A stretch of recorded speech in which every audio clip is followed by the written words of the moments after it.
Ma femme millionnaire, la PDG qui m'a mis à la porte à cause des mensonges de sa sœur, pensait que j'allais revenir en rampant.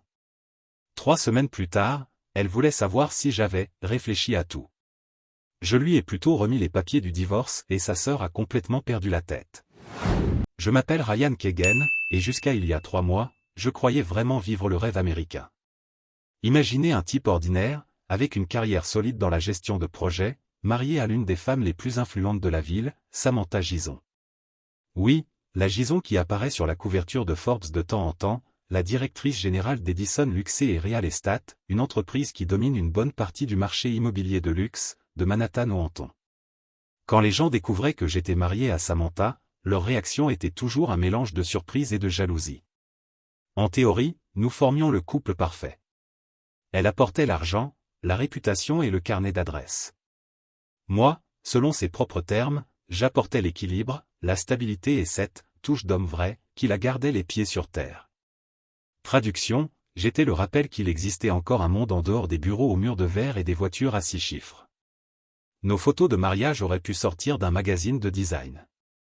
Son penthouse, avec ses fenêtres du sol au plafond et sa vue directe sur Central Park, donnait l'impression que nous flottions au-dessus du reste du monde. L'îlot en marbre de la cuisine coûtait plus cher qu'une voiture neuve, et la cave abritait des bouteilles de vin qui valaient plus que mes études entières. Samantha adorait plaisanter en disant que m'épouser avait été son meilleur investissement. Je riais, croyant que c'était une remarque romantique. Ce n'était pas le cas. C'est là que l'histoire a commencé à dérailler. Samantha avait une sœur cadette, Chloé Gison. Et si Samantha était la perle de la famille, Chloé en était la brebis galeuse, mais habillée en haute couture. Elle avait 28 ans, ne travaillait pas, et avait élevé le fait de vivre au crochet de sa sœur au rang d'art. Samantha payait absolument tout, l'appartement à Manhattan, les cartes de crédit, le club de gym, les thérapies, chaque détox, et probablement les manucures de luxe qui coûtaient plus que les courses mensuelles d'une famille entière. Samantha appelait cela du soutien familial. Moi, j'appelais cela par son vrai nom, une dépendance déguisée en privilège. Dès le premier jour, Chloé m'a regardé avec mépris. Cette expression arrogante qui laisse clairement entendre que vous n'appartenez pas à son monde. Chaque dîner en famille était une torture. Moi, j'essayais de maintenir une conversation normale, Samantha parlait de sa dernière transaction à plusieurs millions, et Chloé, avec son sourire venimeux, était toujours prête à lancer des remarques enveloppées dans de fausses préoccupations. Samantha, ma chérie, tu ne trouves pas que Ryan s'habitue un peu trop vite à ton style de vie, disait-elle d'une voix doucereuse. C'est adorable de le voir si à l'aise avec le luxe, presque comme s'il était né pour ça, tu ne trouves pas? Samantha, naïve comme seule elle pouvait l'être quand il s'agissait de sa sœur, acquiesçait comme si Chloé partageait une réflexion profonde, sans percevoir le poison derrière chaque mot. Peu à peu, la femme qui m'admirait s'est mise à m'observer avec méfiance. Son rire est devenu plus forcé, ses gestes plus tendus, ses questions plus acérées. Comment s'est passée ta journée, s'est transformée en « et qu'as-tu exactement accompli aujourd'hui ?» La distance a grandi de façon presque invisible. Il n'y a pas eu de dispute, de cris, ni d'adultère flagrant. Juste une accumulation lente et calculée des doutes que Chloé semait avec une précision chirurgicale. Elle ne m'a jamais accusé directement de quoi que ce soit. Elle n'en avait pas besoin. Il lui suffisait de suggérer, de glisser une phrase ambiguë au moment parfait. Le dîner du dimanche est devenu un interrogatoire déguisé en conversation. Samantha parlait d'investissement et de chiffres pendant que j'essayais de ne pas avoir l'air déplacé. Chloé, son verre de vin à la main, lançait de petites bombes enveloppées de gentillesse. Ryan, raconte-nous tes projets. Rien de trop stressant, j'espère. Ce serait terrible si tu étais submergé. Cela semblait poli, mais le message était clair, tu n'as pas ta place ici. Tu n'es pas à la hauteur. Et Samantha a commencé à y croire. Samantha n'a jamais été du genre à attaquer directement. Son style était plus subtil, presque clinique. Elle n'avait pas besoin de crier. Il lui suffisait de lâcher de petites phrases, des insinuations venimeuses qui se logeaient dans l'esprit comme des termites psychologiques. Je m'inquiète juste pour toi, Sam, disait Chloé lors de ses retrouvailles entre sœurs auxquelles, bien sûr, je n'étais pas convié. Tu es si confiante, si généreuse. Parfois, j'ai peur que quelqu'un puisse profiter de ton grand cœur. Et voilà le stratagème. Samantha, qui pouvait détecter une mauvaise négociation rien qu'en lisant l'entête d'un contrat, ne voyait pas l'évidence, sa propre sœur la manipulait avec une précision chirurgicale. Le plus frustrant, c'est que je voyais tout venir. Jour après jour, j'assistais à l'effondrement lent de mon mariage, fait de chuchotements, de regards calculés et de silences empoisonnés. C'était comme assister à un accident au ralenti, en sachant que je ne pouvais pas atteindre le volant. J'ai essayé de parler à Samantha une seule fois. Ce fut une erreur monumentale. Elle m'a regardé comme si j'avais insinué que sa sœur avait un laboratoire de drogue caché dans son appartement de Park Avenue. Chloé même, Ryan, a-t-elle dit sur ce ton ferme qu'elle utilisait en réunion avec les investisseurs. Elle ne veut que mon bien. Peut-être devrais-tu essayer de la comprendre, au lieu d'être tout le temps sur la défensive. C'est à ce moment-là que j'ai compris que cette bataille était perdue. Dans sa tête, j'étais l'intrus. L'élément qui ne s'intégrait pas dans l'équation de sa vie parfaite. Chloé avait l'avantage, 28 ans d'histoire commune, de plaisanterie privée et l'autorité d'être du même sang. Moi, en revanche, je n'avais que 3 ans de mariage et le titre non officiel de « mari parano qui ne sait pas gérer la famille ». Mais ce que ni Samantha ni sa sœur ne savaient, c'est que derrière ma façade tranquille, je n'étais pas dupe. Je n'avais pas l'intention de me laisser détruire sans me battre. Elle m'avait sous-estimé. Elle pensait que je me résignerais, que je baisserais la tête pendant qu'elle me désignait comme le problème. Elle se trompait complètement. Ce qui a suivi fut un spectacle de manipulation digne d'être étudié. Chloé maîtrisait le conflit comme une artiste. Elle pouvait créer un drame dans une pièce vide et encore s'en sortir indemne. Mentir, pour elle, n'était pas seulement facile, c'était un talent. Elle inventait des histoires, les peaufinait et les présentait avec une telle conviction qu'elle faisait douter n'importe qui de ses propres souvenirs. C'était, honnêtement, aussi impressionnant qu'effrayant. La première attaque directe est arrivée un mardi, avec une accusation si absurde que je me souviens encore de chaque détail. J'avais prévu de déjeuner avec Samantha dans son restaurant préféré, ce bistrot prétentieux du centre où une salade, artisanale, coûtait $30. J'étais en retard à cause d'une réunion avec des clients quand j'ai reçu un message d'elle. Je dois réfléchir à certaines choses que Chloé m'a dites. 6 mots. 6 mots qui ont déclenché le chaos. Je savais que quelque chose avait basculé. Quand je suis rentré à la maison en fin d'après-midi, l'atmosphère était glaciale. Samantha m'attendait, assise sur le canapé blanc, cette monstruosité en cuir qui coûtait plus cher que le loyer de la moitié d'un immeuble, avec une expression de pure déception. « Nous devons parler », a-t-elle dit. Et si vous avez déjà été marié, vous savez que ces 4 mots sont essentiellement une sirène d'urgence. Bien sûr, chérie. Qu'est-ce qui s'est passé? J'ai essayé de rester calme, mais intérieurement, mon estomac se nouait. Elle a pris une profonde inspiration, comme quelqu'un sur le point d'avouer un terrible secret. Chloé t'a vu déjeuner avec une femme aujourd'hui. Une blonde, au café Milano. J'ai dû retenir un rire tellement c'était ridicule. Premièrement, parce que je n'étais même pas passé à proximité.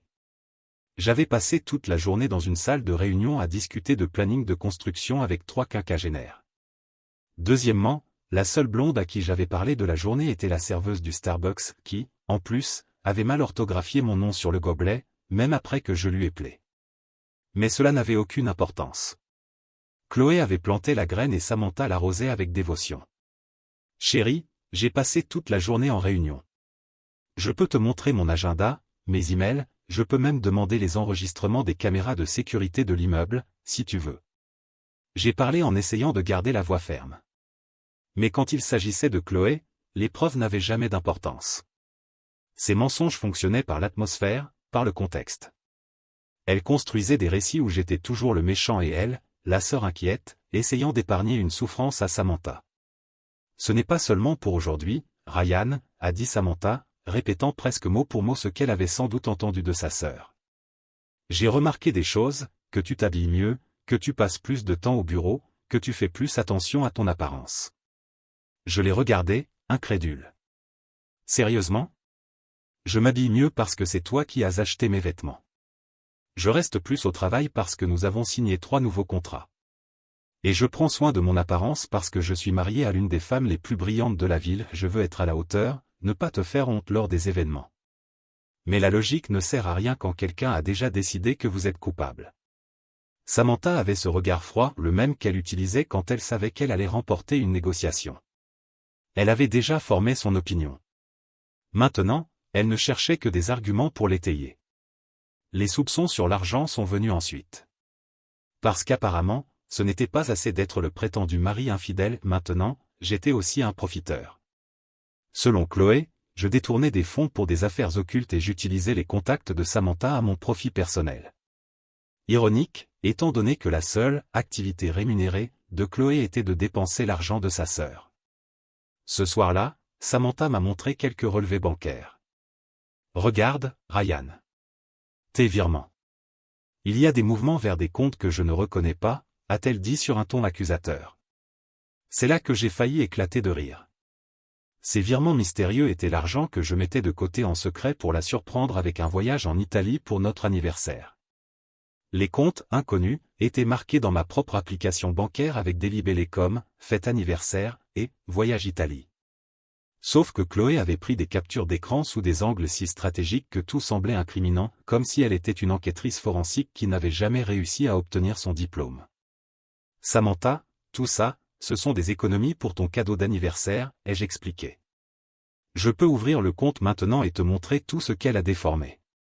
Mais je sentais la voix de Chloé chuchoter dans sa tête.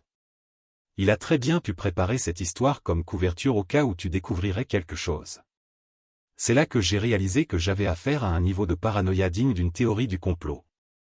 Peu importaient les preuves, il y avait toujours une nouvelle explication qui faisait de moi le méchant.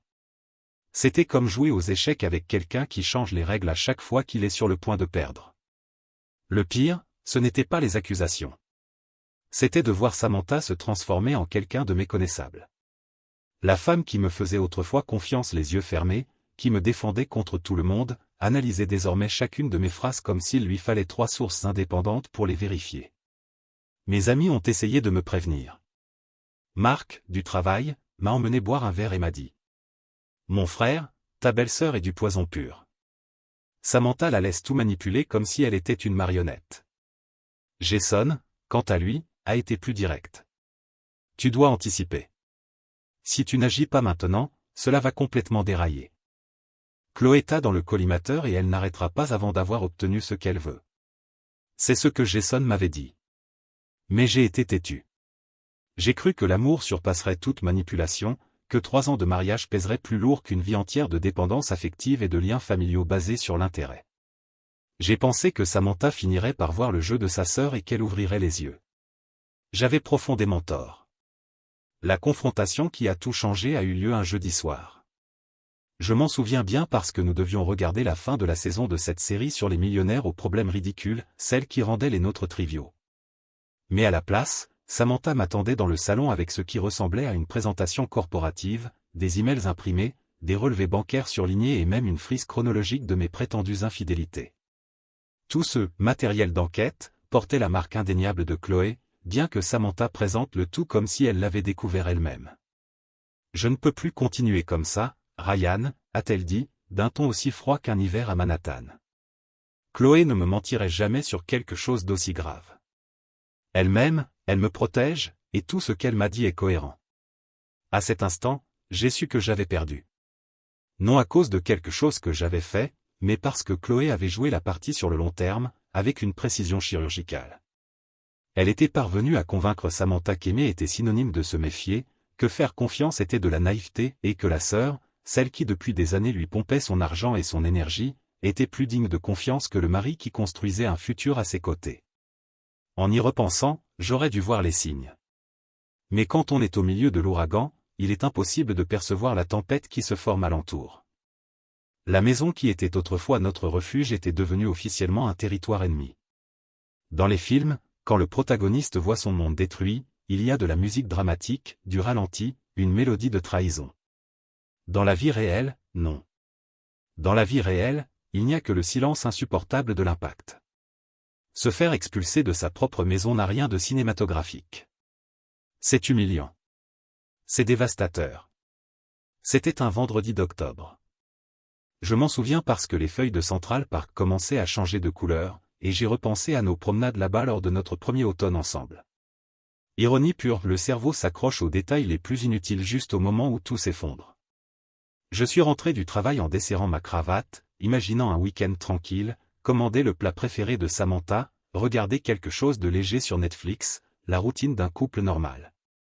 Mais en entrant, j'ai découvert une scène digne d'une réunion d'urgence. Samantha se tenait au milieu du salon, son salon, comme on allait me le rappeler, vêtue de ce tailleur bleu marine qu'elle portait pour conclure des affaires importantes. Et derrière elle, telle une ombre satisfaite, se tenait Chloé, avec un sourire si cynique qu'il semblait se nourrir de mon choc. « Nous devons parler », a dit Samantha. Cette phrase était devenue son arme favorite. J'ai posé ma serviette sur le canapé, essayant de jauger l'atmosphère. L'air était lourd, comme si j'allais recevoir une sentence, et non avoir une conversation conjugale. Samantha a pris une profonde inspiration. Le genre de respiration qu'on prend avant de démolir quelque chose. Fais tes valises, Ryan. Je ne peux plus te faire confiance. Comme ça? Sans introduction, sans avertissement, sans pause. Une phrase qui m'a frappé comme un train rempli de confusion. Pardon, c'est tout ce que j'ai pu dire, espérant encore un malentendu. Mais ce n'en était pas un. Tu as bien entendu, a-t-elle répondu, avec le même ton exécutif qu'elle utilisait pour licencier des employés. Je veux que tu partes. Ce soir. Je ne peux pas vivre sous le même toit que quelqu'un en qui je n'ai pas confiance. Son toit, pas le nôtre. 3 ans de mariage réduits à cela. J'étais devenu un locataire qui avait dépassé la date limite. Derrière elle, Chloé parvenait à peine à contenir son excitation. Elle ne fit même pas semblant d'être inquiète. Elle savourait le moment comme un chat qui attrape enfin la souris la plus distraite du voisinage. « Samantha, s'il te plaît, parlons-en », ai-je supplié, essayant de rester calme, comme si je négociais un contrat et non comme si je me battais pour ma vie. Mais dès que j'ai tenté de m'expliquer, elle a levé la main pour me faire taire. « N'essaie pas de rejeter la faute sur ma sœur », a-t-elle coupé. « Chloé ne t'a pas obligé à me mentir, ni à cacher des choses, ni à profiter de moi et de mes contacts. » C'était comme entendre la liste complète de tous les poisons que Chloé avait déversés dans son esprit pendant des mois. Chaque mot de Samantha portait la marque de la manipulation. Rien de tout cela n'est vrai, Samantha. Et tu le sais. J'ai essayé de garder la voix ferme, bien que le désespoir s'échappait déjà par les fissures. Je ne t'ai jamais menti. Je ne t'ai jamais trompé. Et, de toute évidence, je ne t'ai jamais utilisé. Je t'aime. Chloé a laissé échapper un petit rire, presque un ricanement, comme si elle venait d'entendre la blague la plus ridicule du monde. S'il te plaît, Ryan. Garde ce numéro pour quelqu'un qui est prêt à acheter un billet. Je ne te parle pas, ai-je répondu fermement, pour la première fois en la regardant directement depuis le début de cet enfer. En fait, je suis sûr que cela ne te regarde pas. Cela me regarde depuis le jour où tu as commencé à faire du mal à ma sœur, a-t-elle rétorqué, avec ce ton de supériorité morale si répété qu'il en était presque théâtral. Samantha mérite quelqu'un qui ne la trompe pas tous les jours. Alors Samantha a fait un pas en avant, se plaçant légèrement devant sa sœur, comme pour la protéger de moi. Ce geste a tout rendu clair. Chloé ne me mentirait jamais sur quelque chose d'aussi grave, a-t-elle dit, la voix tremblante. Ryan, elle-même. Elle essaie seulement de me protéger. Et franchement, elle a eu raison sur ton compte depuis le début. Depuis le début. Ces mots m'ont frappé comme une révélation tardive. Chloé avait préparé ma chute depuis le premier jour et Samantha l'admettait sans hésiter, comme quelqu'un qui retire enfin un bandeau de ses yeux. 3 ans de mariage durant lesquels sa sœur avait empoisonné chaque conversation, chaque doute, chaque silence et, au lieu de défendre ce qui était nôtre, ma femme était, en réalité, en train de prendre des notes. C'est ça? C'est tout, ai-je demandé, sentant quelque chose en moi se durcir, comme si mon cœur se transformait en pierre en temps réel. 3 ans de mariage jetés à la poubelle parce que ta sœur, sans emploi et entretenue, t'a convaincu que j'étais une sorte de criminel. La remarque eut un effet immédiat. Chloé devint écarlate de rage. Pendant une seconde, j'ai vu une fissure dans son masque de supériorité. Mais Samantha s'est vite remise entre nous, adoptant ce ton autoritaire qu'elle utilisait lors des réunions de l'entreprise. Pas, Ryan, avant que j'appelle la sécurité. La sécurité. Ma femme me menaçait avec la sécurité, dans notre propre maison. L'endroit où nous avions ri, discuté, fait des projets, partagé des rêves et fêté des anniversaires. Ils allaient me sortir de là comme un intrus quelconque du foyer que nous avions bâti ensemble. J'ai observé le salon une dernière fois, le canapé où nous regardions des films, la table où nous recevions nos amis, les immenses fenêtres devant lesquelles nous avions prévu de vieillir en regardant la ville. Tout semblait étrange, lointain, comme un musée d'une vie qui ne m'appartenait plus. D'accord, ai-je répondu, surpris par le ton vide de ma propre voix. Je vais faire mes valises. Je suis allé dans la chambre, sa chambre, j'imagine, et j'ai commencé à ranger quelques vêtements et effets personnels dans un sac. Je fonctionnais en mode automatique, tandis que mon esprit tentait de comprendre à quel moment ma vie s'était effondrée. Derrière moi, j'entendais les chuchotements de Chloé disant quelque chose à Samantha.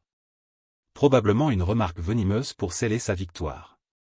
J'ai mis des vêtements, des articles de toilette et quelques documents importants dans le sac à dos. 3 ans réduits à ce qui tenait dans un seul bagage.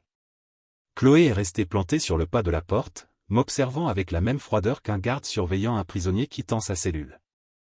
Quand je suis retourné dans le salon, Samantha maintenait la porte ouverte. Elle ne me regardait pas. Et Chloé sautait presque de satisfaction. « Tu commets une erreur, Samantha, ai-je dit une dernière fois. Un jour, tu le réaliseras. » La seule erreur a été de te croire, a-t-elle répondu, sans même lever les yeux. Et je suis parti. J'ai quitté le Penthouse, l'immeuble et la vie que j'avais construite avec une femme qui ne m'avait même pas donné la chance de me expliquer. Le bruit de la porte qui se refermait derrière moi a résonné comme la fermeture d'un cercueil. Je suis resté là, immobile sur le trottoir, avec un simple sac sur l'épaule, tandis que la ville poursuivait son cours, complètement indifférente à ma ruine. Mais, malgré tout, j'ai ressenti quelque chose d'inattendu, du soulagement. Sous la colère, la tristesse et la trahison, il y avait un sentiment de repos. C'était comme si je pouvais enfin arrêter de prétendre que tout allait bien, alors que clairement, ce n'était pas le cas. Elle croyait avoir gagné. Elle pensait que je reviendrais à genoux, suppliant, demandant pardon, promettant d'être l'homme idéal que Chloé avait inventé dans sa tête. Elle n'avait aucune idée de ce qu'elle venait de provoquer. Vous avez entendu parler de ces spas où on vous place dans des tanks d'isolation pour vous reconnecter avec vous-même? Eh bien, les 3 semaines que j'ai passées dans mon minuscule appartement du centre ont été exactement ça, mais sans la paix intérieure. Le mien était plutôt un laboratoire où se construisait une vengeance. Le nouvel endroit était ce que les agents immobiliers auraient appelé « douillet », mais que toute personne normale aurait appelé « boîte à chaussures avec des délires de grandeur ». 50 mètres carrés de médiocrité pure, avec un réfrigérateur qui gémissait comme une baleine mourante et des voisins qui semblaient pratiquer la danse interprétative à 2 heures du matin. Après avoir vécu 3 ans dans le palais de Samantha, c'était comme passer de la première classe directement au soute. Mais au moins, c'était à moi. Personne ne pouvait m'expulser de là. Personne ne pouvait me regarder dans les yeux et dire qu'il ne me faisait pas confiance. Et surtout, personne ne pouvait empoisonner l'air de rumeurs et de mensonges pendant que j'essayais de dîner de céréales en paix. Les premiers jours ont été difficiles, je ne vais pas mentir. J'ai passé des heures à regarder le plafond, à essayer de comprendre comment ma vie avait pris ce virage si brutal vers le désastre. Je me réveillais par instinct, cherchant Samantha à mes côtés, pour me rappeler qu'elle était probablement en train de trinquer au champagne avec Chloé, célébrant leur victoire sur le prétendu escroc émotionnel, qui avait dormi dans leur lit pendant 3 ans. Mais il y a quelque chose de curieux quand on touche le fond, le sol, au moins, est ferme. Et alors que je mangeais des plats chinois dans des boîtes en carton, entourés de silence et de cartons non déballés, j'ai commencé à percevoir autre chose. Mon téléphone ne sonnait pas. Aucun appel de Samantha. Aucun message me demandant comment j'allais. Aucune excuse. Aucune tentative de conversation. Rien. Juste le silence. Le même silence qui, à mon insu, marquerait le début de ma reconstruction et de leur chute. Silence absolu. Pas un mot de Samantha. Cela disait tout. 3 ans de mariage qui, apparemment, ne signifiaient pas grand-chose pour elle. Expulser son mari de sa propre maison semblait avoir été aussi simple que de se débarrasser d'un vieux meuble. Après mon départ, c'était comme si j'avais cessé d'exister. Mais avec Chloé, c'était différent. Elle savourait le spectacle comme s'il s'agissait de sa plus grande conquête personnelle. Les réseaux sociaux étaient devenus sa scène, et j'étais obligé d'assister au spectacle au premier rang. Elle postait des photos dans des restaurants chics avec des légendes du genre. Reconnaissante pour la famille qui te soutient toujours. Sur Facebook, elle partageait des citations sur « couper les liens avec les personnes toxiques pour pouvoir grandir ». Sur Twitter, elle s'alignait sur des mouvements de « femmes fortes qui méritent plus ». Chaque publication était une petite gifle numérique qui m'était destinée. Et le plus ironique? Chloé faisait tout cela en utilisant les ressources de Samantha. L'argent de Samantha. Les contacts de Samantha. L'entreprise de Samantha. La sœur sans emploi, celle qui n'avait jamais travaillé un seul jour, se pavanait sur Internet comme une influenceuse du succès des autres. Et pourtant, c'était moi le méchant de l'histoire. Au lieu de m'emporter de rage, comme l'ancien Ryan l'aurait fait, j'ai commencé à être intrigué. Quelque chose clochait. Si j'étais un mari si horrible, si menteur et manipulateur, pourquoi Samantha ne disait rien? Pourquoi ne postait-elle pas ses propres célébrations de « liberté retrouvée » ?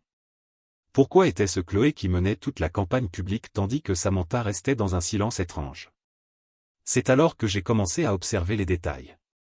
Et croyez-moi, après 20 ans à travailler comme chef de projet, à détecter les erreurs, à gérer les désastres et à mesurer les risques, on développe un œil aguerri pour repérer ce qui ne colle pas. D'abord, j'ai remarqué que l'entreprise de Samantha, Edison Luxury et Real Estate, était étrangement silencieuse depuis des semaines. Aucun communiqué. Aucun lancement. Aucune annonce de vente record. Pour quelqu'un qui traitait le succès entrepreneurial comme un sport de haut niveau, ce silence était suspect. Ensuite, j'ai regardé Chloé de plus près. Oui, elle postait toujours, mais toujours des mêmes endroits, le Penthouse, le café chic que Samantha adorait, les 3 ou 4 mêmes restaurants. Pour une femme qui disait vivre son meilleur moment, son monde semblait étonnamment limité. Et autre chose, personne du cercle professionnel de Samantha ne m'avait contacté. Aucun associé. Aucun ami. Même pas les habituels commères. Dans un environnement où les rumeurs voyageaient plus vite que les nouvelles financières, ce silence était trop artificiel. Alors j'ai fait ce que je sais faire de mieux, enquêter. Non de manière obsessionnelle ou malsaine, mais avec une précision professionnelle. J'ai commencé par ce qui était accessible, les registres publics, les archives commerciales, les documents officiels. Et c'est là que les pièces ont commencé à bouger. J'ai découvert que Edison Luxury Real Estate traversait un trimestre difficile.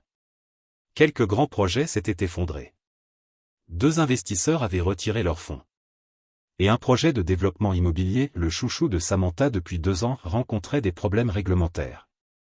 Ce n'était pas un désastre absolu, mais pour quelqu'un habitué à toujours gagner, c'était un coup dur.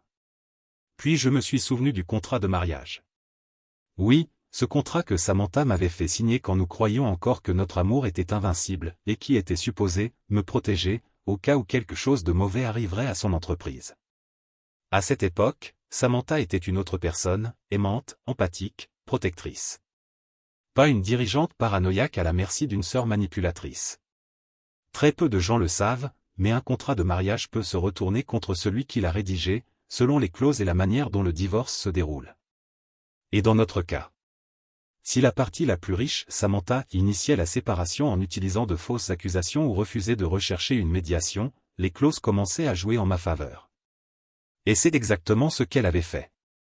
J'ai relu ce document mot par mot. Il y a 3 ans, Samantha était amoureuse. Elle était gentille. Et à cause de cela, elle avait inclus des clauses qui me protégeaient si elle devenait abusive, contrôlante ou infidèle. Elle avait également établi des compensations financières significatives si le mariage prenait fin en raison d'une inconduite ou de décisions irrationnelles de sa part.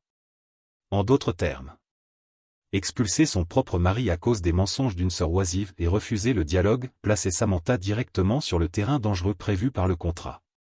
Elle ne se souvenait probablement même pas avoir signé ces parties. Elle était si préoccupée de se protéger d'un éventuel mari intéressé, qu'elle avait fini par me protéger d'elle-même. Pendant que je comprenais cela, j'ai commencé à rassembler des preuves. J'ai sauvegardé des captures d'écran des publications de Chloé, surtout celles qui frôlaient la diffamation. J'ai consigné toutes mes tentatives de contact avec Samantha. J'ai rassemblé les justificatifs des endroits où je me trouvais réellement les jours où j'étais supposé rencontrer des femmes ou faire des affaires obscures. Petit à petit, avec patience et précision, j'ai constitué un dossier solide. Non pour détruire qui que ce soit, mais parce que j'étais fatigué d'être le bouc émissaire des problèmes d'une famille accro au drame. 3 semaines après m'avoir expulsé de chez elle, Samantha m'a appelé. C'était un mardi matin. J'étais dans la cuisine à boire un café tout en relisant des rapports financiers que j'avais demandés à notre comptable. J'ai vu son nom s'afficher sur l'écran. J'ai hésité. Mais la curiosité l'a emporté. Ryan, a-t-elle dit, avec une voix différente. Plus faible. Moins assurée. Nous devons parler. Tu as eu le temps de réfléchir? Réfléchir. Comme si j'étais un enfant puni qui devait réfléchir à ce qu'il avait fait. Bien sûr, Samantha, ai-je répondu avec une sérénité feinte. J'ai eu tout le temps nécessaire. Parfait. Tu peux venir à mon bureau demain? Disons, à 2 heures. Je veux parler de la manière d'avancer. Avancer. Traduit du samantais. Elle voulait savoir si j'étais prêt à ramper, à demander pardon pour des crimes inexistants et à signer n'importe quel papier qui laverait sa conscience. Je serai là, ai-je répondu. Et je l'étais effectivement. Mais pas pour les raisons qu'elle imaginait. Parce qu'après 3 semaines de réflexion, j'étais prêt à lui montrer, ainsi qu'à sa sœur manipulatrice, ce qu'un homme peut accomplir quand il arrête de jouer le rôle du personnage faible de l'histoire.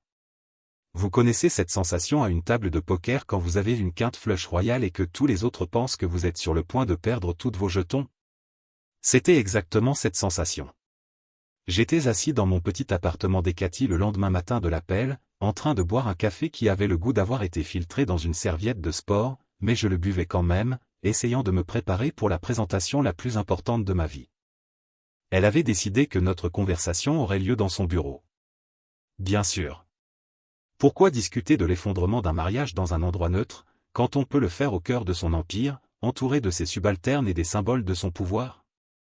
C'était un mouvement typiquement Samantha Gison, contrôler l'environnement, le discours et, enfin, le résultat. Elle avait probablement tout répété. Peut-être même que son assistante avait calé la conversation entre une réunion avec le comité d'urbanisme et une autre avec un client millionnaire. « Tu as eu le temps de réfléchir ?» a-t-elle demandé de cette voix qu'elle utilisait pour faire un retour à un employé. Le plus frappant était l'absence totale de remise en question. La même femme qui m'avait expulsé de chez nous à cause des mensonges de sa sœur, une parasite professionnelle, me traitait maintenant comme un garçon puni. Oui, j'avais réfléchi. Assez réfléchi pour être devenu presque un philosophe du désastre conjugal. Ce matin-là, je me suis préparé comme on s'engage pour une guerre. J'ai pris une douche, me suis rasé et ai enfilé mon meilleur costume, le gris anthracite que Samantha m'avait offert pour le gala annuel de son entreprise, à l'époque où elle était encore fière de m'avoir à ses côtés. C'était ironique.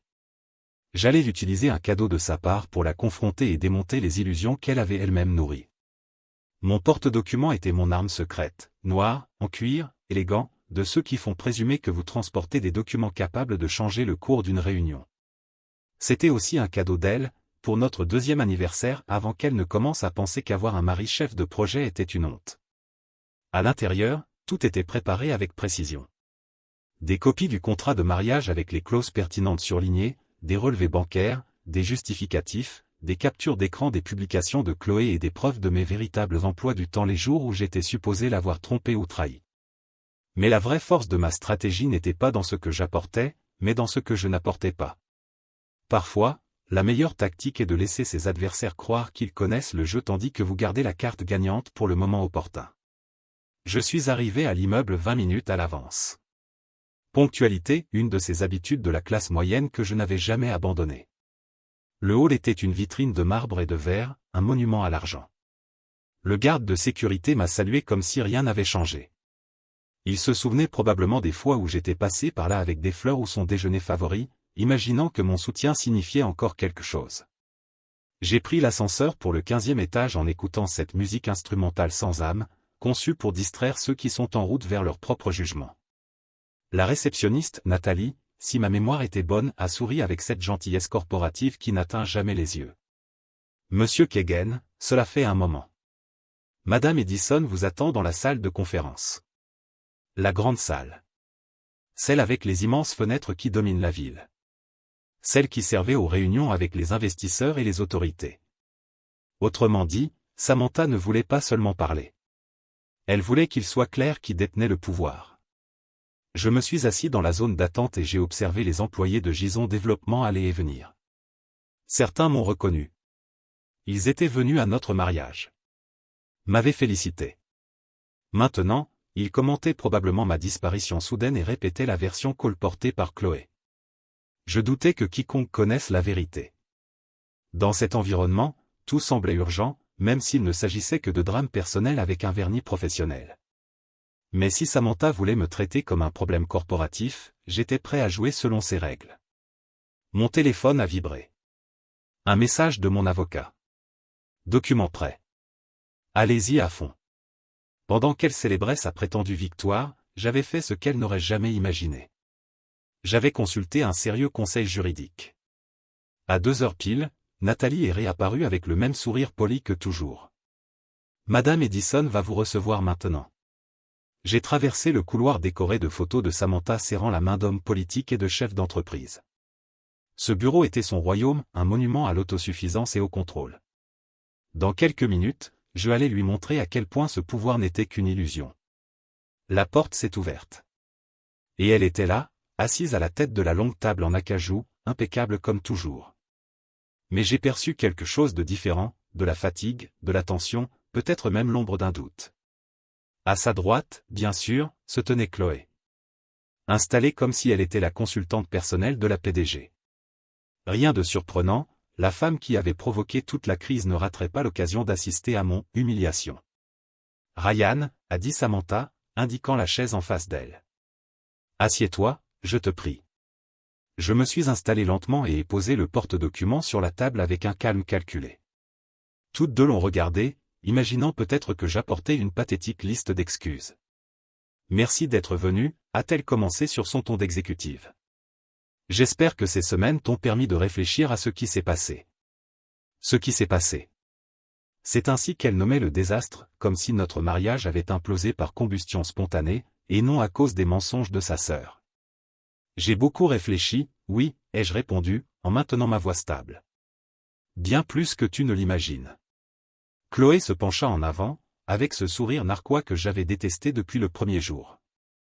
Elle était prête à intervenir à la moindre occasion. Dans sa tête, c'était le moment parfait, la minute exacte où j'étais censé craquer, implorer son pardon, et où elle pourrait se poser en « sœur protectrice » ayant sauvé Samantha d'un mari destructeur. « Bien », dit Samantha, avec cette sérénité acérée qu'elle utilisait pour annoncer des coupes budgétaires, « je crois que nous devons parler de la manière dont nous allons gérer cette situation à partir de maintenant. Notre mariage. Nos vies. Notre avenir. » Ce petit silence avant qu'elle ne répète le mot avenir m'a tout dit. Elle avait déjà une image claire du type d'avenir qu'elle envisageait, un divorce, avec la culpabilité probablement rejetée entièrement sur moi, un accord financier avantageux pour elle, et, bien sûr, la narration publique parfaite. La puissante femme d'affaires trompée par un mari intéressé, tandis que la loyale sœur Chloé tentait de la mettre en garde à temps. Un plan propre, prévisible et extrêmement convenable. Sauf un détail. J'avais passé 3 semaines à préparer quelque chose de bien meilleur. Tu as raison, Samantha, dis-je en atteignant ma serviette avec calme. En fait, j'ai apporté quelques documents qui pourraient nous aider à clarifier cet avenir dont tu parles. Le clic de la fermeture de la serviette a résonné dans la salle de conférence comme une explosion silencieuse. Leurs sourires se sont figés. Les expressions confiantes ont disparu, remplacées par la surprise et la méfiance. Avant que nous commencions, poursuivis-je, en sortant une pile de papier parfaitement organisée, je veux dire que j'ai eu beaucoup de temps pour réfléchir ces dernières semaines, à notre mariage, à la confiance, et à ce qui arrive quand les gens prennent des décisions basées sur des positions et non sur des faits. Je posai les documents sur la table et la regardai dans les yeux pour la première fois depuis mon entrée dans la pièce. Et je suis arrivé à la conclusion que tu as raison. Il est temps de parler de la manière dont nous allons gérer tout cela. Je poussai les documents vers elle. En commençant par ces papiers de divorce que j'aimerais que tu signes. L'expression de Samantha se transforma instantanément. On aurait dit quelqu'un qui réalisait, trop tard, qu'elle jouait aux dames alors que son adversaire jouait aux échecs. Les documents heurtèrent la table en acajou avec le poids d'une bombe emballée dans du papier à en-tête. Le silence qui suivit était presque palpable, dense, étouffant, comme s'il pouvait être découpé et servi lors des dîners luxueux qu'elle organisait. Toutes deux fixaient les papiers comme si j'avais sorti un serpent vivant de ma serviette. Samantha tendit la main avec un air visible. Le masque de la PDG imperturbable commençait à se fissurer. Chloé, quant à elle, perdit toute contenance. Sa pose altière s'évapora. Son visage devint un mélange grotesque de panique et de confusion. Quoi? Qu'est-ce que c'est? Demanda Samantha d'une voix tremblante. Ce sont les papiers du divorce, répondis-je avec un calme absolu. Tu sais, ces documents qui mettent fin à un mariage quand l'un des conjoints expulse l'autre de la maison sur la base de fausses accusations. Mon ton resta serein, professionnel, presque courtois. Nous étions dans un environnement corporatif, après tout. La courtoisie vaut aussi lorsqu'on démonte, pièce par pièce, l'histoire qu'on a construite sur votre compte. Samantha commença à lire. J'observais son visage changer au fur et à mesure qu'elle parcourait les pages. Confusion. Surprise. Incrédulité. Et puis, la peur. Une vraie peur. Ryan. Dit-elle lentement, essayant de reprendre le contrôle, je suis sûr que nous pouvons parler de cela comme des adultes. Nous n'avons pas besoin d'impliquer des avocats. Nous pouvons régler cela en privé.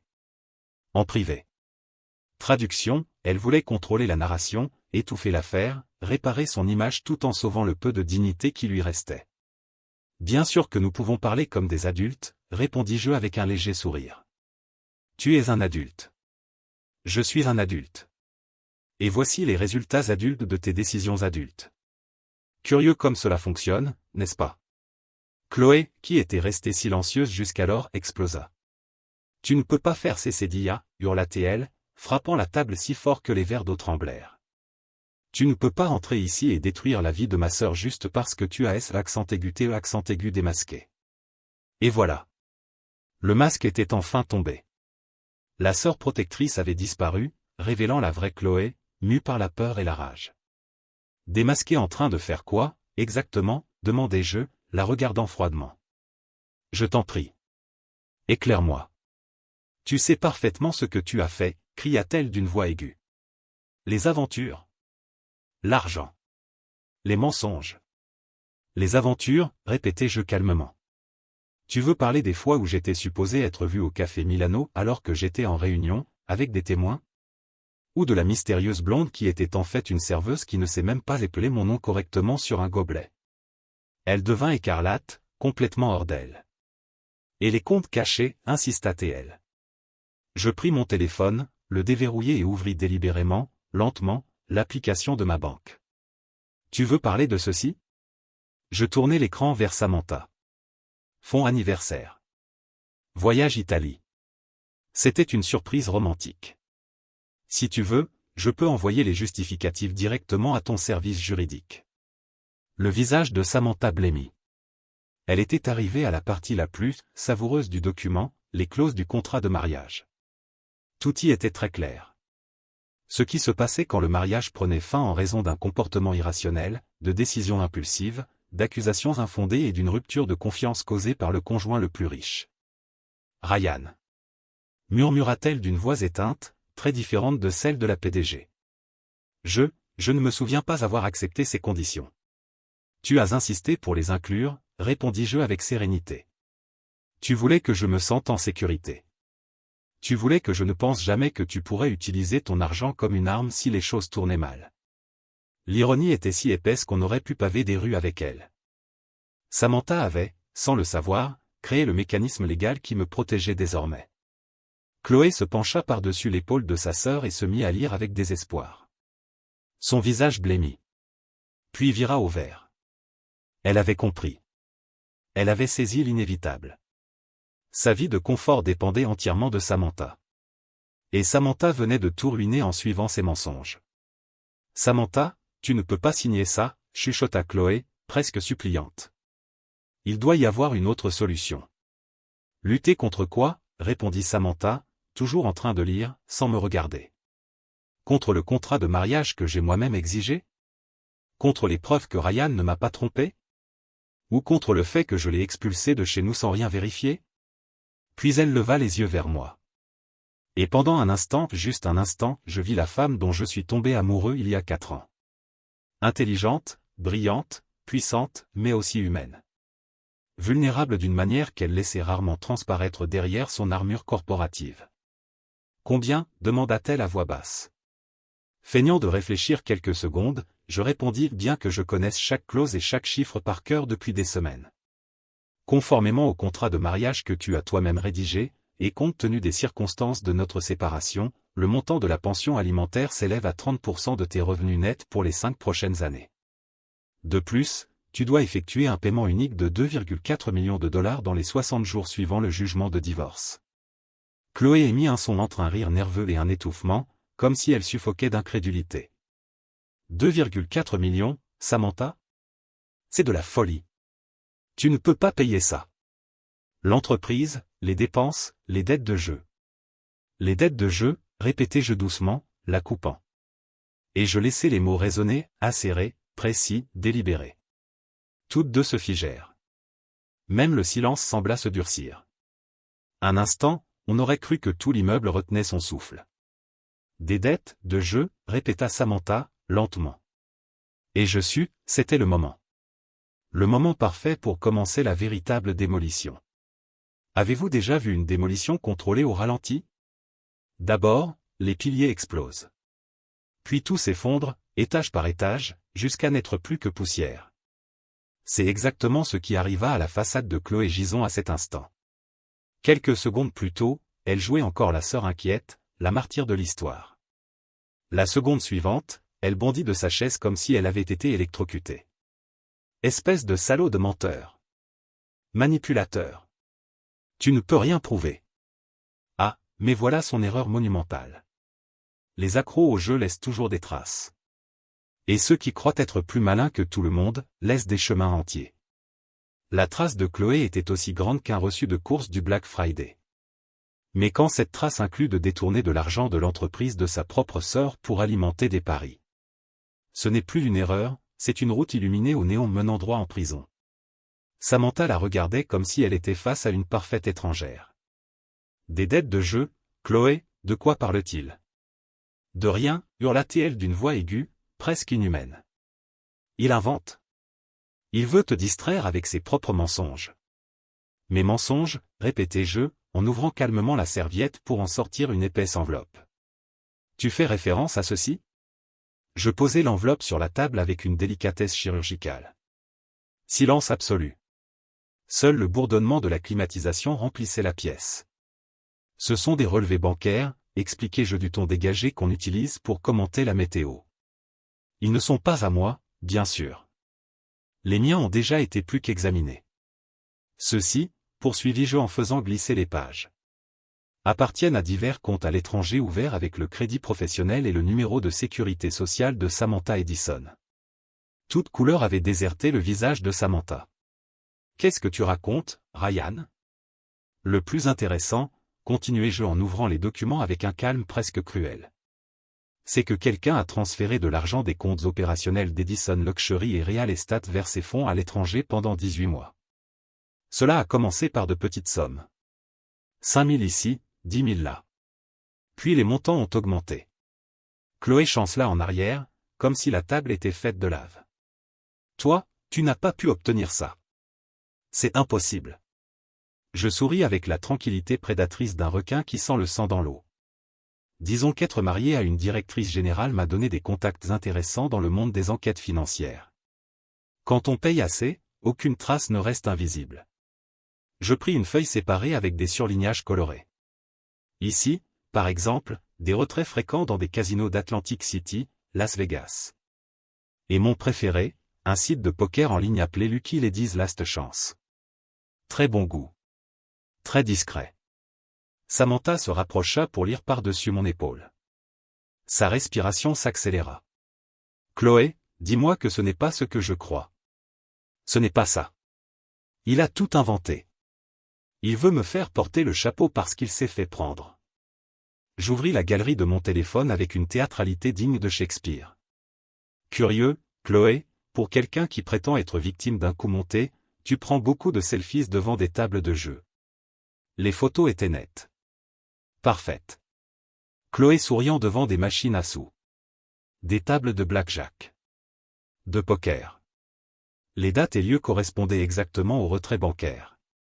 Elle avait documenté sa propre chute avec fierté. Celles-là, tu les as publiées toi-même, expliquai-je à Samantha. Il semblerait que ta sœur ait estimé que ces nuits de jeu méritaient d'être partagées avec le monde. Elle m'a évité des mois de travail d'enquête.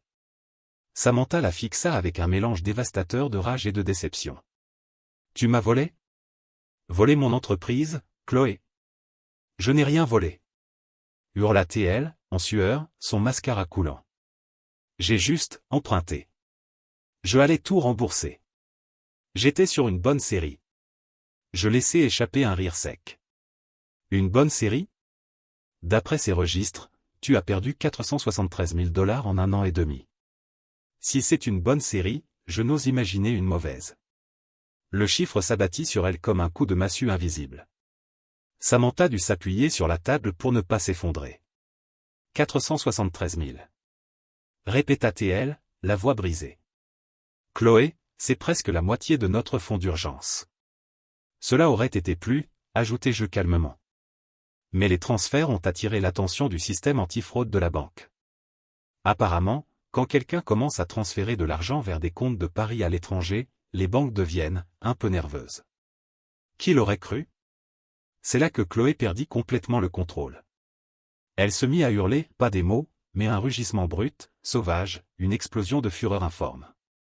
Avant que quiconque puisse réagir, elle attrapa la carafe d'eau au centre de la table et la lança sur moi avec une précision terrifiante. Je me baissai à temps. Le verre heurta le mur et explosa, projetant de l'eau et des éclats dans toute la pièce. En quelques secondes, l'endroit ressemblait au théâtre d'un ouragan. Tu as tout détruit, hurla Chloé, se ruant vers moi, les mains transformées en griffes. Tout ce que j'ai bâti, tout ce que j'ai construit. Que as-tu construit? Répéta Samantha avec un calme tranchant. Tu n'as rien construit, Chloé. Tu n'as jamais travaillé un seul jour de ta vie. Tu as vécu de mon argent, tu as volé mon entreprise et tu m'as menti pendant des années. Les deux sœurs se firent face, séparées seulement par les débris de cristal sur le sol. Et à cet instant, leur ressemblance était frappante. Même visage, même posture, mais des destins complètement opposés. Samantha irradiait d'autorité et de force. Chloé n'en était que l'ombre déformée, consumée par la culpabilité et le désespoir. Je te protégeais de lui, cria Chloé, me pointant du doigt comme si j'étais la racine de tous ses problèmes. Il te utilisait. Il allait te prendre tout ce que tu avais conquis. La seule personne qui m'a pris tout ce que j'avais conquis, c'est toi, répondit Samantha, de cette voix froide qu'elle utilisait pour déstabiliser ses concurrents en négociation. Tu m'as volé pendant que tu prétendais que mon mari était le criminel. J'ai décidé d'intervenir avant que quelqu'un ne soit vraiment blessé. Samantha, je pense que nous devrions appeler la sécurité, et peut-être aussi la police. Détourner des fonds d'entreprise est un crime grave, et lancer des objets constitue une agression. Le mot agression sembla ramener Chloé à la réalité. Elle s'arrêta. Regarda autour d'elle, comme si elle ne comprenait que maintenant l'ampleur du désastre. Sam, s'il te plaît. Balbutia-t-elle, la voix étranglée. Je suis ta sœur. Nous pouvons régler ça. Je vais chercher de l'aide, une thérapie, les joueurs anonymes, tout ce que tu voudras. Mais ne me fais pas ça. Ne pas te faire quoi? Interrompit Samantha avec dureté. Ne pas te tenir responsable de m'avoir volé? Ne pas attendre que tu expliques pourquoi tu as détruit mon mariage? Ne pas exiger que tu affrontes les conséquences de tes mensonges? Chloé s'effondra sur sa chaise. Et se mit à pleurer. Ce n'étaient pas des pleurs dramatiques, ni manipulateurs, c'étaient des pleurs crus, dévastateurs. Les pleurs de quelqu'un qui voit son propre monde s'effondrer. Samantha l'observa quelques secondes, puis reporta son regard sur moi. Ryan, je te dois des excuses. De grandes excuses. Mais je n'avais pas encore terminé. Loin de là. En réalité, Samantha, répondis-je, en rangeant calmement les documents. Ce que tu me dois, c'est ta signature sur les papiers du divorce. Parce que ce qui allait suivre, n'était que le début du véritable règlement de compte. On dit que la réalité dépasse la fiction, et croyez-moi, ce n'est pas faux. Après 3 semaines à enquêter sur les activités financières de Chloé Gison, j'étais arrivé à la conclusion que celui qui a créé cette phrase n'avait jamais rencontré une personne capable de construire sa vie entière sur une montagne de mensonges, de vols et de manipulations déguisées en innocence. Le plus curieux avec les gens comme Chloé, c'est qu'ils ne commettent jamais un seul crime. Ils accumulent.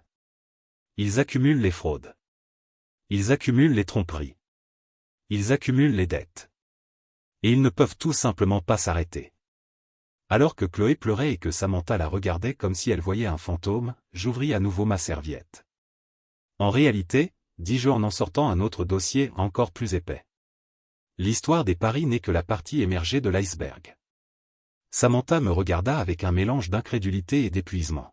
« Il y a plus ?» demanda-t-elle. « Oh, il y a bien plus. » J'ouvris le dossier avec le même soin que l'on met à manipuler des matières radioactives.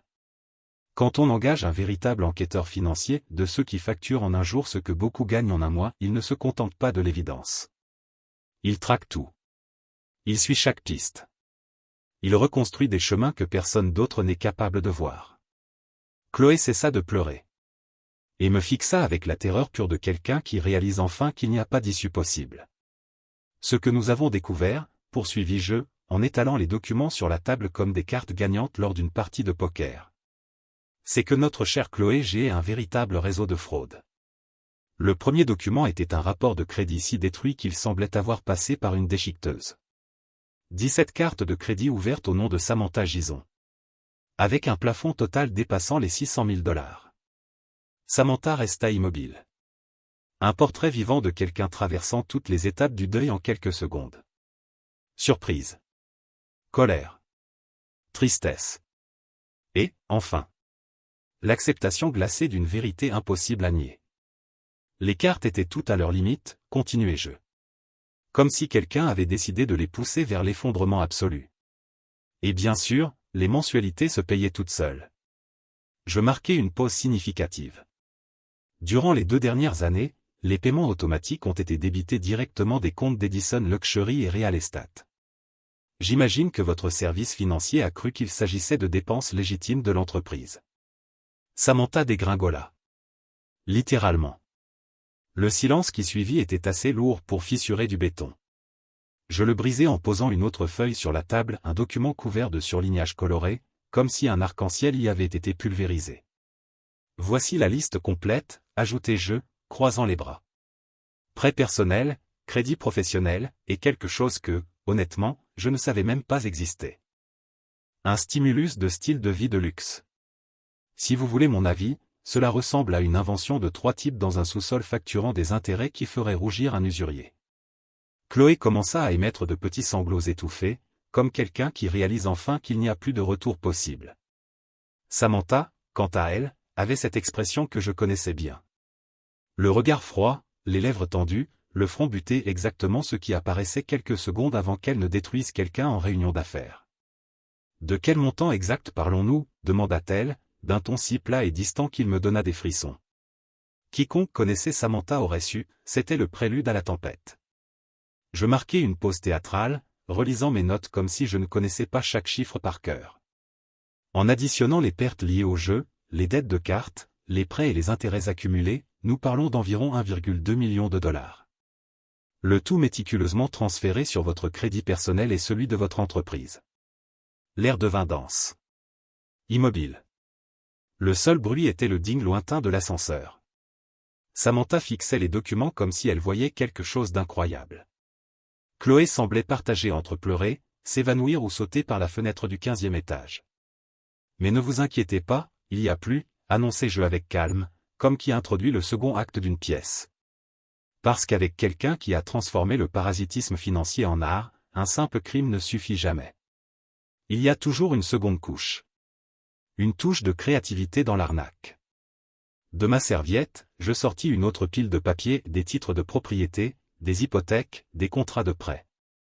Apparemment, votre sœur est devenue une grande investisseuse immobilière, commentai-je, savourant le choc qui se dessinait sur le visage de Samantha. Quelle propriété ? demanda-t-elle, redoutant déjà la réponse. 3 copropriétés à Miami. Une maison de plage au Hampton. Et ma préférée, une part dans un club de vacances à Aspen, avec instructeur de ski privé inclus. J'étalai les documents avec la précision d'un expert organisant des preuves sur une scène de crime. Toutes acquises avec des prêts garantis par les actifs d'Edison Luxury et Real Estate, conclus-je, en regardant directement Samantha. Elle secoua la tête, presque dans un déni automatique. C'est impossible. Tout prêt utilisant mes actifs nécessite ma signature. Exactement, répondis-je, en sortant une petite loupe de la serviette, parfois, le théâtre est nécessaire. Je plaçai la loupe et le contrat devant elle. Observez la ligne de la signature. Samantha y jeta un regard perçant, examinant chaque détail. Je vis son expression passer du choc à la reconnaissance. Puis à une fureur si concentrée qu'elle semblait condenser toutes les années où elle avait bâti son empire. « C'est ma signature », murmura-t-elle finalement. « Techniquement et visuellement, oui, expliquai-je. Mais à moins que vous soyez devenu fan de clubs de vacances et d'instructeurs de ski sur votre temps libre, je doute que ce soit vous qui l'ayez signé. » Le mot resta suspendu dans l'air comme une sentence. Falsification. Nous ne parlions plus de petite fraude. Nous parlions d'un crime fédéral. Et le visage de Chloé disait tout. Elle savait avoir franchi une ligne sans retour. « Tu as falsifié ma signature ?» demanda Samantha avec une froideur qui coupait presque l'air. Chloé s'effondra un peu plus. « Je peux expliquer » balbutia-t-elle. Ce n'était pas définitif. Tout allait se résoudre. Les copropriétés allaient prendre de la valeur. La maison de plage était un investissement. Je te jure. Samantha inspira profondément, ce genre de respiration qui précède les décisions irréversibles. Tu as falsifié ma signature pour voler plus d'1 million de dollars. Tu as détruit mon mariage avec tes mensonges.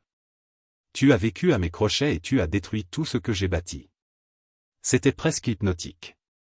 Voir une relation sœurale s'effondrer là, devant moi, avait une beauté tragique, crue, presque poétique. Des années de confiance réduites à des papiers tachés de fraude. Je suis ta sœur, hurla Chloé, désespérée. La famille doit bien compter pour quelque chose. Samantha se leva lentement, chaque mouvement débordant d'une autorité glaciale. Oui, dit-elle enfin. Elle doit compter pour quelque chose.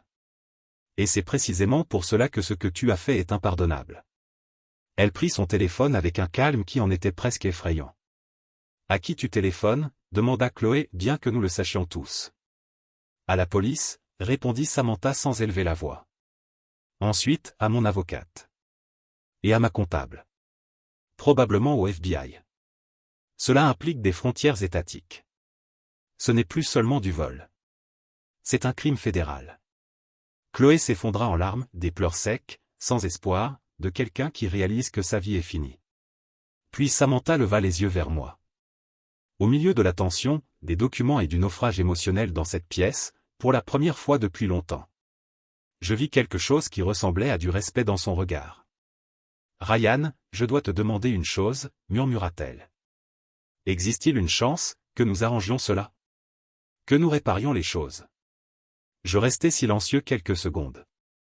Cet instant ressemblait à une scène de film. Le moment où le protagoniste décide de faire preuve de clémence, ou d'en finir. Mais la vie réelle n'est pas le cinéma. Parfois, le coup le plus dévastateur n'est pas de détruire quelqu'un. C'est de le laisser vivre avec les conséquences. Elle me regardait avec ces mêmes yeux qui m'avaient conquis autrefois. Mais en moi, il n'y avait plus rien.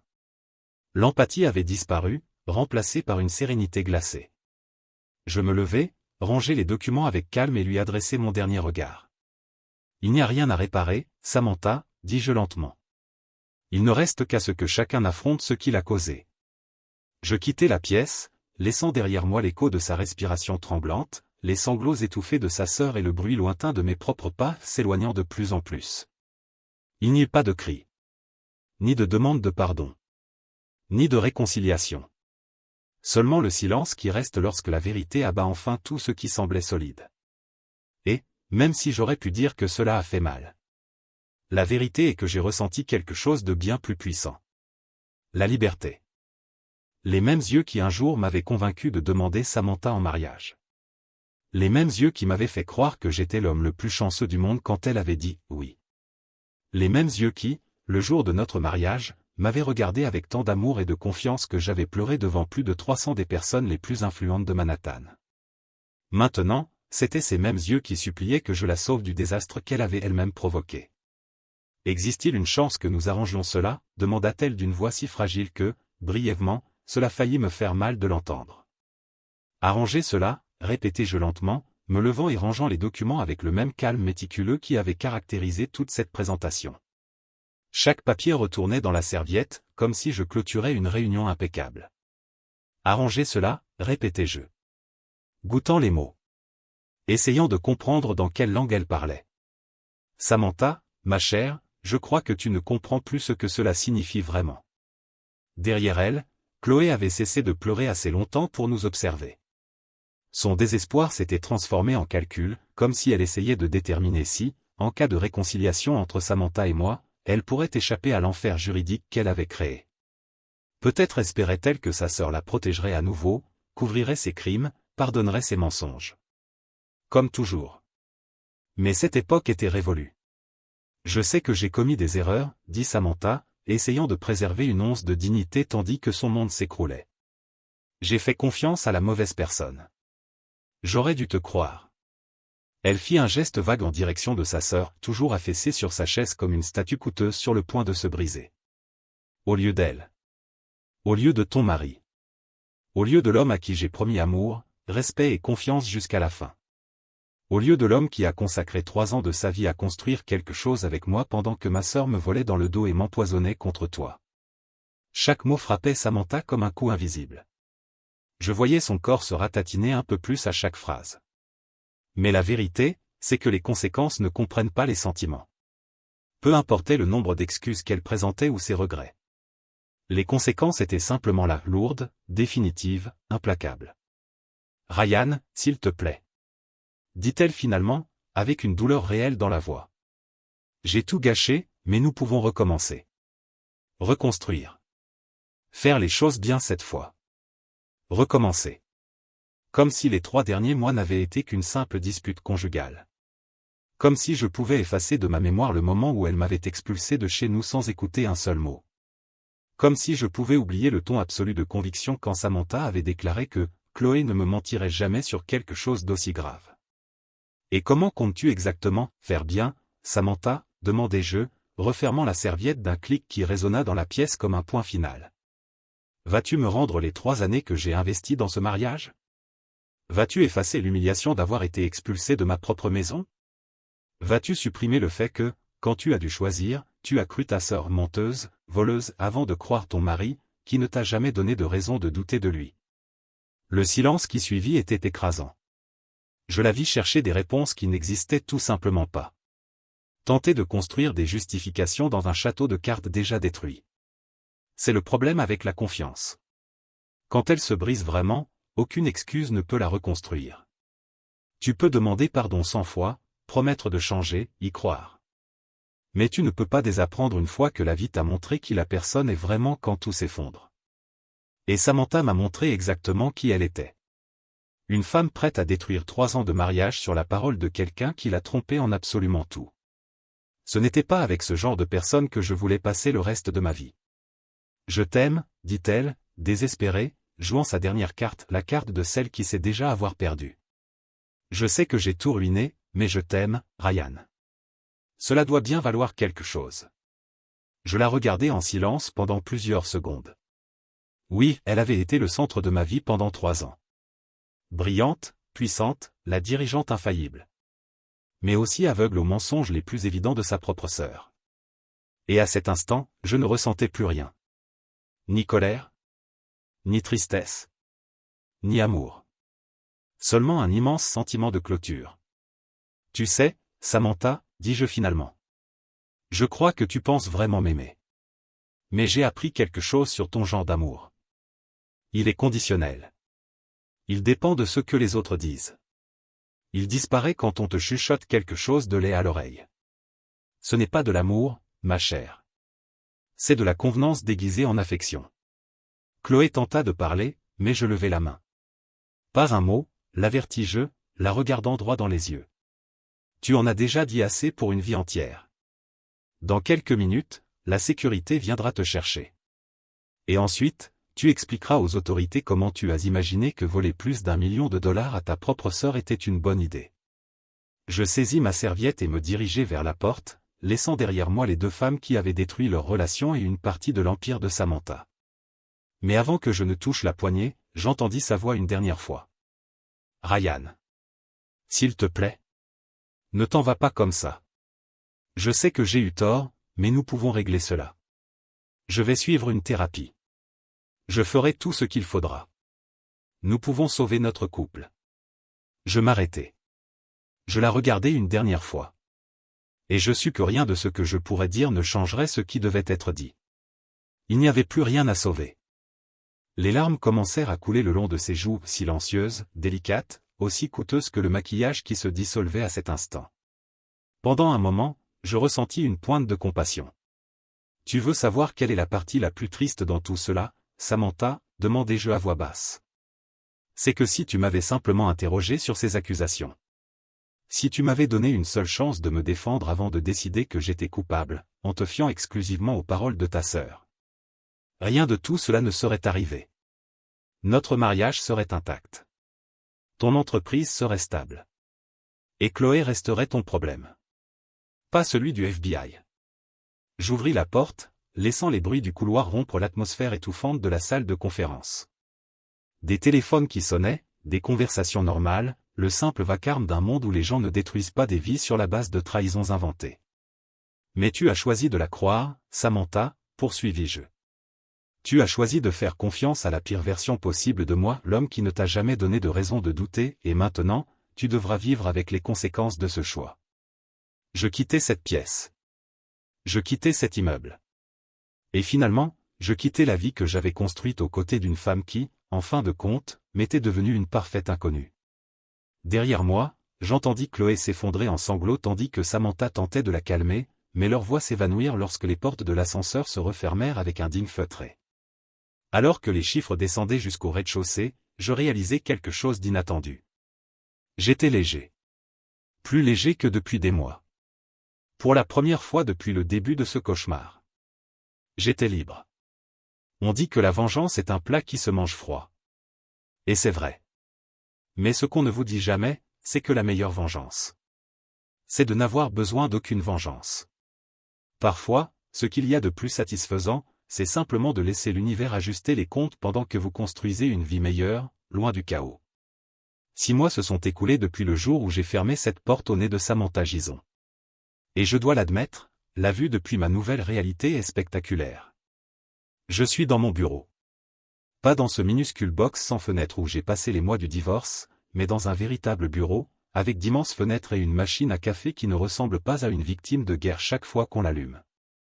Sur la porte, une simple plaque. Kagan Project Solutions. Les affaires vont mieux que je ne l'aurais jamais imaginé. Il se trouve que passer 3 ans marié à l'une des femmes les plus influentes du monde des affaires laisse des contacts utiles.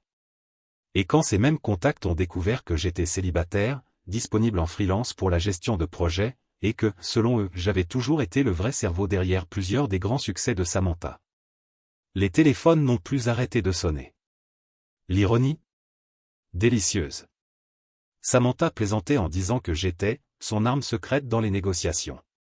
Elle croyait me faire un compliment. Mais, en pratique, elle annonçait ma compétence à toute l'élite d'affaires de Manhattan. Aujourd'hui, ces mêmes dirigeants sont mes clients. Et je gagne en 6 mois ce qu'il me fallait auparavant 2 ans pour amasser. Mais ce n'est pas l'argent qui me satisfait. Ni la reconnaissance. Ce qui me donne véritablement la paix, c'est de voir l'empire de Samantha s'effondrer tandis que je construis le mien, solide, propre, mien. 7 mois après mon départ, les nouvelles ont commencé à circuler. Marc, un ancien collègue, m'a appelé, tout excité. « Tu ne vas pas le croire, Ryan. L'affaire de Samantha coule. Enquête, argent disparu, investisseur qui fuit. C'est un désastre total. » Et ça l'était. Tout a commencé avec les banques. Quand elles ont découvert l'ampleur des crimes financiers commis par Chloé, elles ont commencé à geler les comptes et à exiger des remboursements immédiats. Samantha, qui vivait au sommet de la pyramide, s'est soudain retrouvée à faire face à des problèmes de liquidité dignes d'un petit commerçant en faillite mais avec des millions en jeu. Puis vinrent les clients. Les gens riches détestent l'incertitude. Et ils détestent encore plus les scandales. Dès que la presse a annoncé que l'empire Gison Luxury et Real Estate avait été fraudé par la propre sœur de la PDG, la confiance s'est évaporée. Les investisseurs voulaient des explications que Samantha ne pouvait pas donner. Comment admettre qu'elle était si occupée à croire des mensonges sur son mari qu'elle n'avait pas remarqué que sa sœur la volait sous son nez? Le coup final est venu des autorités de régulation. Les agences fédérales ont commencé à examiner les pratiques de l'entreprise et, à ce stade, la culpabilité réelle importait peu. Le simple fait d'être sous investigation suffisait à détruire sa réputation. En 4 mois, Samantha est passée de royauté immobilière à une femme désespérée tentant de vendre son entreprise pour une bouchée de pain. L'impact personnel fut encore plus cruel. Elle a dû vendre le Penthouse même d'où elle m'avait expulsé avec tant d'autorité. Elle a fini dans un petit appartement à Queens, l'exil définitif pour quelqu'un habitué au luxe absolu. Ses amitiés se sont évaporées en quelques jours. Sans cocktail ni dîner coûteux, elles ont disparu comme fumée. Et la touche finale de justice est arrivée sous la forme de Chloé. Mon avocat me tenait au courant avec un enthousiasme presque poétique. Accusation fédérale pour fraude électronique. Vol d'identité. Détournement de fonds. 8 ans de prison. Chloé a tenté de négocier, affirmant que Samantha était complice. Mais quand vous avez menti toute votre vie, arrive un moment où personne ne vous croit. Même sa propre avocate ne lui faisait pas confiance. Samantha, même après tout, a refusé d'incriminer sa sœur. Et cela lui a coûté cher.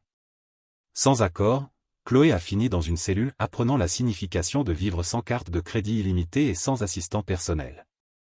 Pendant ces mois chaotiques, Samantha a tenté de me contacter à plusieurs reprises. Les messages ont commencé par des excuses, pour finir en suppliques. S'il te plaît, j'ai besoin de parler à quelqu'un qui comprend ce qui s'est passé. Je n'ai répondu à aucun. Non pas rancune, bien que la rancune ait, certes, eu sa petite place, mais simplement parce qu'il n'y avait plus rien à dire. Que aurais-je pu offrir? Du réconfort? Des conseils en affaires? Faire semblant que 3 ans de manipulation n'avaient pas existé? Le jour de la signature finale du divorce est arrivé exactement 1 an après qu'elle m'ait expulsé du Penthouse. Nous nous sommes retrouvés au tribunal, en territoire neutre, avec nos avocats et une atmosphère si impersonnelle que cela en était presque approprié. Elle semblait, plus petite. Fatiguée. Vieillie par le stress et l'humiliation publique. Ryan, a-t-elle dit d'une voix tremblante. Maintenant, je comprends tout. Ce que Chloé a fait, et ce que j'ai fait. J'ai détruit ce que j'avais de meilleur par orgueil et par ignorance. Je l'ai regardé attentivement. Je n'ai ressenti ni colère, ni tristesse. Seulement un vide paisible. Je sais, ai-je répondu. Mais comprendre tes erreurs ne les efface pas. Cela ne rend pas les années perdues. Cela ne change pas le fait que, quand j'avais le plus besoin de ta confiance, tu as choisi de croire ta sœur. Elle a tenté de répondre, mais je l'ai interrompue calmement. Certaines décisions n'ont pas de seconde chance, Samantha. Certaines erreurs détruisent des choses qui ne peuvent pas être reconstruites. La juge Melissa nous a appelés. Nous avons signé les papiers. Ainsi, froidement, objectivement et définitivement, nous avons mis fin à ce qui, un jour, avait été le plus important dans nos vies. En sortant du tribunal, l'air semblait différent. Ce n'était pas de la joie. Ce n'était pas de la tristesse. Ni du soulagement. C'était, du silence. De la clarté. Comme si un bruit de fond continu dans ma tête s'était enfin éteint. J'ai marché sans but pendant plusieurs rues, jusqu'à m'arrêter devant un petit café. J'ai commandé un café noir et me suis assis près de la fenêtre, observant les gens passer comme si le monde fonctionnait parfaitement sans avoir besoin de moi. Et là, dans cet instant simple, j'ai compris quelque chose que j'avais ignoré pendant des années. Je n'avais besoin de rien prouver. Je n'avais besoin de gagner. Je n'avais besoin de me venger. Je voulais simplement la paix. Et, pour la première fois depuis très longtemps, j'ai senti la paix. Les mois qui ont suivi n'ont pas été faciles. Mais ils étaient miens. J'ai appris à apprécier le silence. À cuisiner sans penser à qui m'attendait. À remplir les espaces vides avec des projets qui me motivaient vraiment. L'entreprise a grandi plus vite que je ne l'imaginais, mais ce qui m'a vraiment surpris, c'est de réaliser que le succès n'avait plus le goût de la revanche, mais celui d'une seconde chance. Samantha et Chloé ont disparu de ma vie comme des cicatrices qui ne font plus mal, mais qui rappellent qui tu as été. Et, chaque fois que quelqu'un me demande si je changerais quelque chose à ce qui s'est passé, je réponds non. Parce que sans cette chute, je n'aurais jamais découvert de quoi j'étais capable. Je ne sais pas si le destin existe ou si tout est la conséquence des choix que nous faisons. Mais j'ai appris que, parfois, tout perdre est la seule façon de commencer à vivre. Aujourd'hui, chaque fois que j'allume les lumières de mon bureau et que je vois mon nom sur la porte, Ryan Kagan, je ne pense pas à ce que j'ai perdu. Je pense à ce que j'ai reconstruit. Et j'ai enfin compris qu'il ne s'agit pas d'oublier le passé, mais d'arrêter de le porter. Et cela, plus que toute victoire, est la véritable liberté. Commentaire Monsieur Reddit. Alors, chers amis, la prochaine fois que votre belle-sœur adorée vous accusera d'adultère avec la barista du Starbucks, n'oubliez pas, un bon contrat de mariage et un détective privé valent mieux qu'un psy. À votre santé.